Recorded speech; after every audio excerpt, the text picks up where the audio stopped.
वारंवार सुनेत्रा वहिनींवर टीका करून वारंवार अजितदादाची बदनामी करून शेवटी हाती काहीही लागत नाही। आदरणीय पवार साहेबांना हे माहीत आहे की तुतारीचा बारामती लोकसभेमध्ये पराभव झालेला आहे,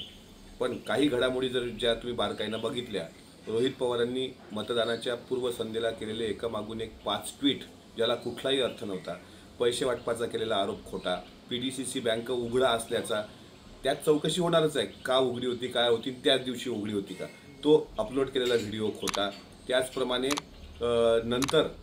दत्तामामांच्या इंदापूरमध्ये जाणीवपूर्वक सुप्रियाताई त्या ठिकाणी जाणं, दत्तामामांना शिवीगाळ करणाऱ्या व्यक्तीला भेटून एक सांत्वनेची भावना निर्माण करणं, त्याच्यानंतर परत शेवटच्या सांगता सभेमध्ये रोहित पवाराची रडपड असणं, आणि आता हेही सगळे प्रयोग फसल्यानंतर शेवटी मात्र आता काय करावं, तर आता CCTV फुटेज बंद आहे आणि ज्या ठिकाणी EVM मशीन आहे तिथलं CCTVच बंद असल्याचा एक व्हिडिओ